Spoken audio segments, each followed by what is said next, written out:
रिया दरवाजे तक पहुंच ही रही थी कि साहिली ने तेजी से उसे आवाज दी। रिया, सुनो जरा। रिया पलटी। उसकी आंखों में उत्सुकता थी। क्या हुआ वेणी? साहिली धीरे से उसके पास आई। कुछ हिचकिचाते हुए बोली, तुम अपनी माँ से मिलने जा रही हो ना? रिया ने सिर हिलाया। हाँ, डबिंग के बाद जाऊंगी। साहिली ने गहरी सांस ली और थोड़ा झिझकते हुए कहा, प्लीज, जो कुछ भी यहाँ हुआ है वो अपनी माँ को मत बताना। रिया चौंकी। उसकी भौहें सिकुड़ गईं। ऐसा क्यों वेणी? साहिली ने निगाहें झुका लीं। इसमें काकू भी शामिल हैं। रिया और भी हैरान हो गई। तो क्या हुआ? क्या हम सच्चाई नहीं बता सकते? साहिली अब जरा गंभीर हो गई। रिया, बात सिर्फ सच की नहीं है। बात है कि अगर ये बाहर गया तो बड़ों की इज्जत पर सवाल उठेंगे। उनकी छवि खराब हो जाएगी। मैं भी अपनी माँ को कुछ नहीं बताने वाली हूँ। तुम्हें भी ऐसा ही करना चाहिए। रिया कुछ क्षण चुप रही। वह अब भावनाओं में उलझ चुकी थी। गलती तो गलती होती है वेणी, चाहे वो किसी से भी हो। क्या सच इसलिए नहीं बोलना चाहिए कि कोई बड़ा है? साहिली की आवाज धीमी लेकिन दृढ़ थी। सही कहा, लेकिन जब बड़े गलती करते हैं तो सिर्फ वो नहीं, पूरा परिवार बदनाम होता है। लोग कहेंगे, इस घर के संस्कार ही खराब हैं, इसलिए चुप रहना बेहतर है। इस पूरी बातचीत को रेणुका एक कोने से सुन रही थी। उसका चेहरा सख्त हो गया था। उसकी सांसें तेज हो रही थीं, मानो किसी ने उसका दिल दुखाया हो। वह बुदबुदाई, ये रिया, ये लड़की मुझ पर उंगली उठा रही है। इतनी बड़ी होकर भी अक्ल नहीं आई। बिगड़ी हुई। फिर थोड़ा रुककर ताने मारने के लहजे में बोली, साहिली भी चालाक है। सामने से मासूम बनती है, लेकिन असल में अपना मतलब साध रही है। रिया की नज़रों में अच्छी बनना चाहती है, ताकि उसका प्रभाव बना रहे। दूसरी तरफ रिया कुछ कहने ही वाली थी, लेकिन फिर चुप हो गई। उसने सिर्फ इतना कहा, ठीक है, मुझे ये सब समझ नहीं आ रहा, लेकिन आप कह रही हैं तो मैं कुछ नहीं कहूंगी।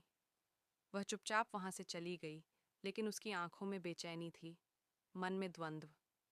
जैसे ही रिया दरवाजे से निकलती है, रेणुका जल्दी से एक कोने में छिप जाती है ताकि वह उसे देख ना पाए। फिर खुद से बड़बड़ाती है, अब देखना कैसे ये लड़की बाहर जाकर ढिंढोरा पीटती है। उधर तेजस अपनी दुकान में उदासी में बैठा था।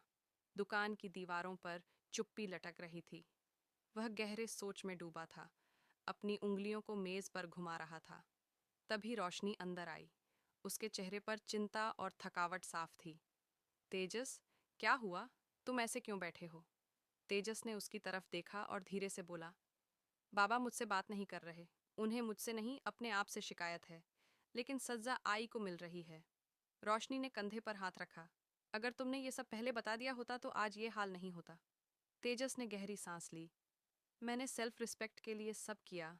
सोच रहा था खुद कुछ कर दिखाऊं, लेकिन तुम्हारी सेल्फ रिस्पेक्ट के चक्कर में मेरी, काकू की और पूरे घर की इज्जत मिट्टी में मिल गई। रोशनी का स्वर सख्त था। मैं जानता हूँ, मुझे बहुत पछतावा है। मुझे नहीं करना चाहिए था ऐसा। तेजस ने नजरें झुका लीं। सिर्फ पछतावा काफी नहीं है। हमने वादा किया था कि कुछ भी हो एक दूसरे से नहीं छुपाएंगे, लेकिन तुमने गहने बेच डाले। तेजस लगभग फूट पड़ता है। सॉरी बाबू, अब कभी ऐसा नहीं करूंगा। मैं जानता हूं कि मेरी वजह से तुमको भी सबके सामने अपमान सहना पड़ा है। रोशनी कुछ देर तक उसे देखती रही। उसकी आंखें नम थीं, लेकिन मजबूत। अब पछताना नहीं, अब रास्ता निकालना है। हमें वो 1 लाख रुपए हर हाल में लौटाने होंगे, नहीं तो हम इस घर में चैन से नहीं रह पाएंगे। तेजस हताश होकर बोला, पर कैसे बाबू? कहाँ से लाएंगे पैसे? कहीं से भी। मेहनत से, ईमानदारी से, लेकिन लौटाने होंगे। उसी वक्त दरवाजे की घंटी बजी। तेजस ने चौंक कर दरवाजा खोला। सामने पुलिस खड़ी थी, साथ में एक आदमी, कमलेश। आप तेजस हैं? इंस्पेक्टर ने पूछा। जी, क्या हुआ? यह कमलेश हैं। इन्होंने आपसे कुछ इलेक्ट्रॉनिक सामान खरीदा था। तेजस घबरा गया। लेकिन ये कैसे हो सकता है? वो तो, कमलेश ने बीच में कहा, मुझे नहीं पता था कि सामान चोरी का है। इंस्पेक्टर ने कहा, कमलेश आपका सामान लौटाना चाहता है, लेकिन शर्त है आप पैसे लौटाइए। रोशनी ने चौंक कर पूछा, हम पैसे दें जबकि आपने चोरी का सामान खरीदा? कमलेश ने तैश में कहा, मैंने पैसे दिए थे तो क्या मेरा नुकसान हो? मैं तो ग्राहक हूँ। इंस्पेक्टर ने बीच में आकर स्थिति को संभाला। देखिए, ये केस दोनों ओर से गड़बड़ है।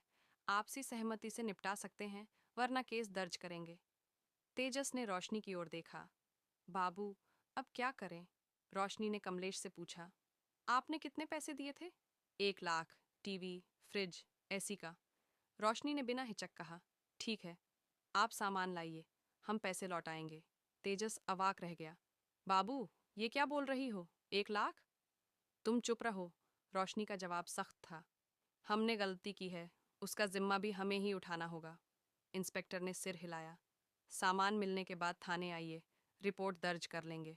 तेजस धीरे धीरे थकान से भरकर बैठ गया। सब कुछ उसके कंधों पर जैसे टूट पड़ा हो।